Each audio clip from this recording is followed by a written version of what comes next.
राम राम भाई सारा ने हर हर महादेव। प्रवचन सरिता के एक और नए अध्याय में आप सबका स्वागत है।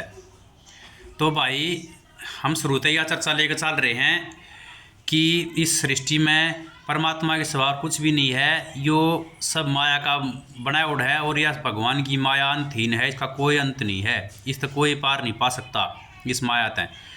क्योंकि हम जो भी कुछ सोचते हैं मन बुद्धि के द्वारा सोचते हैं और ये परमात्मा की माया है या इस मन बुद्धि से परे है, तो अपने विवेक का प्रयोग करके या किस सही साधन से हम मतलब इस माया को पार नहीं पा सकते।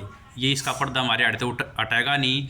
एक का तरीका है इसका कि परमात्मा की हम सच्चे अर्थ शरण में जाएंगे ना, सब कुछ परमात्मा ने मान लेंगे सर्वस्व अपना, और वो कृपा जिस जीव पर कर देंगे वो जीव इस पार पा सका है और इस माया तक परे है यो परमात्मा। और कोई भी आप सोचते हो भाई, ये आजकल देख रहे हो सोशल मीडिया पे कोई भी बड़ा धर्मगुरु दिखावा बार बार, कोई ये दिखावा है कि यो फलाना डेरा है, यो ढकड़ा डेरा है। तो भाई इसमें भी अपना समय और धन व्यर्थ में ना गंवा, अपने विवेक का प्रयोग करें। क्योंकि ये आज मैं कहानी के द्वारा अपने समझाऊंगा। एक बहुत बड़ा धर्मगुरु था, उसके बहुत सारे अनुयायी थे, करोड़ों भगत थे। तो उसके मन में नु आ गई, देख भाई तू तो भगवान के बराबर हाय हो लिया और तू तो परमात्मा ही हो गया। और भाई वो अच्छे कर्म कराया करता, तपस्वी आदमी था, ना झूठ बोला करता, वो बिल्कुल सही था। और धर्मगुरु का कर्तव्य भी है कि वो सब ने ज्ञान का पाठ पढ़ाएं और परमात्मा की तरफ जो रास्ता जाता है उस वो दिखाएं। तो उसको एक दिन सपना आया भाई, सपने में वो उसकी मृत्यु होगी। तो मृत्यु होने के बाद भी वो बहुत प्रसन्न था, क्योंकि वो धार्मिक व्यक्ति था, वेद शास्त्रों का अध्ययन करने वाला था। उसको पता था कि मृत्यु सच्चाई है और एक दिन ज़रूर होनी है। तो वो प्रसन्न था कि उसने कभी झूठ नहीं बोला, कोई गलत काम नहीं कराया। तो वो ये सोच रहा था तेरे को तो स्वर्ग मिलना निश्चित है। तो भाई मरने के बाद जब वो स्वर्ग के द्वार पर जा तो देखा है कि इतना बड़ा द्वार था, उसका कोई और छोर नहीं मिल रहा था उसने। अरे तब वो उसने पीटन लग गया, द्वार ने खोलो खोलो, पीटे गया। तो उसके दिमाग में यह बात भी और बार आवा कि इतना बड़ा दरवाज़ा है, उसका कोई और छोर नहीं है, तो मेरी आवाज़ के हाथ की आवाज़ के अंदर जाती होगी। लेकिन फिर भी वो भाई वहाँ उड़ा कई वर्षों तक पीटता रहा, उसको रोता रहा, चिल्लाता रहा, हताश हो गया, अंत में छाती पीटता रहा कि कोई इस दरवाजे को खोलो। और वो ये सोच रहा था कि तू इतना बड़ा धर्मात्मा है, तन तो भगवान आगे लेन खड़ा पाओगा, ईश्वर तेरी स्वागत में द्वार पाया पाओगा। उसकी यह सोच थी कि तू इतना बड़ा धर्मगुरु है, सारे संसार में तेरे सारे अनुयायी, इतने सारे भगत हैं, तना भगवान द्वार पर लेना आया पाओगा। वो यह बात सोचा करता। लेकिन उड़ा भाई द्वारा ना खुल लिया, पीट पीट के छक लिया। जब उन्हें कई साल हो गए पीटते ने, जब बड़ी खिड़की खोल गए, मुँह बाहर जा क्या, उस चेहरे में इतना तेज प्रकाश कई सूर्यों के बराबर। तो वो दुबक के पीछे हट गया, पीछे बैठ गया और वो बोला कि ये परमात्मा है, परमपिता परमेश्वर, आप थोड़ा पीछे हटो, आपके प्रकाश के तेज को मैं सहन नहीं कर पा रहा हूँ। तो उन्होंने बोला भाई परमात्मा कौन, मैं तो परमात्मा तो कौन है, मैं तो द्वारपाल हूँ अड़ेगा, इतना तेज और प्रकाशमान। तो बोला फिर परमात्मा कहाँ है? बोला परमात्मा तो मेरे को भी नहीं पता कहाँ है, मैंने आज तक परमात्मा को देखा नहीं, मैं तो एक उनका सेवक हूँ, पहरेदार हूँ। तो बोला उसको उसके परमात्मा तक खबर पहुँचाओ कि अपना नाम बताया, फलाना धर्मगुरु आया हूँ, फलाने धर्म से हूँ। तो बोला भाई नाम पहुँचाऊँ?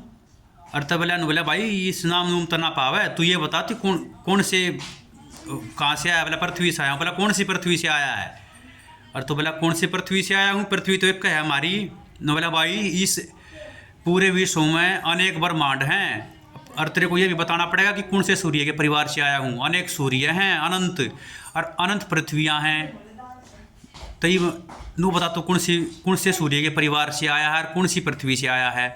जब कुछ बात बनेगी नो तो बोला ना पावे। अतः वो नु बोला मैं तो बोला हम ताज तीन सोचते थे अगर जो ये एक का पृथ्वी है और सब तब बटा पृथ्वी पर धर्मात्मा मैं हूँ। तो ये नु बोला ये तेरा ज्ञान था, खाली अज्ञान है यो। अगर जो ये सोचा, क्योंकि ये अनंत कोटि ब्रह्मांड आपने सुना होगा, अनंत है, इसका कोई अंत नहीं है और ये सारे परमात्मा की माया है।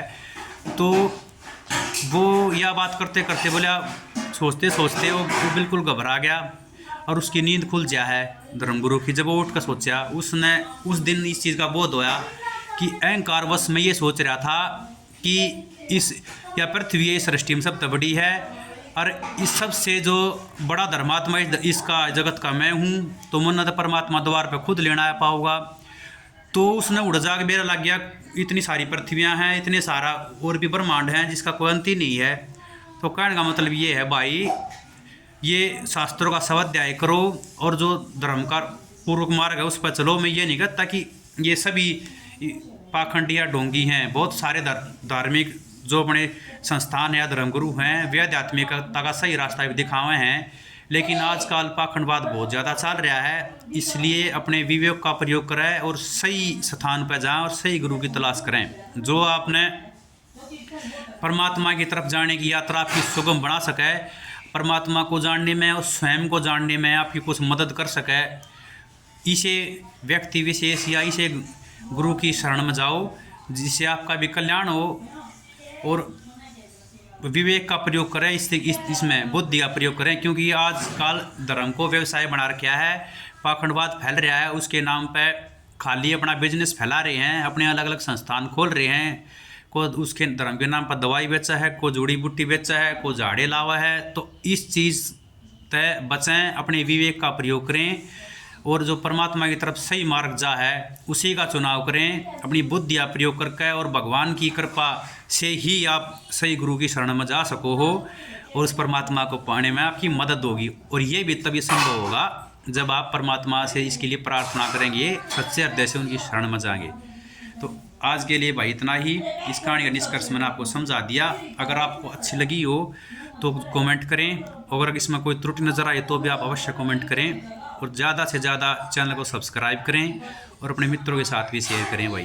राम राम, हर हर महादेव। कल एक नई वीडियो में आपसे फिर मुलाकात होगी भाई, तब तक के लिए राम राम।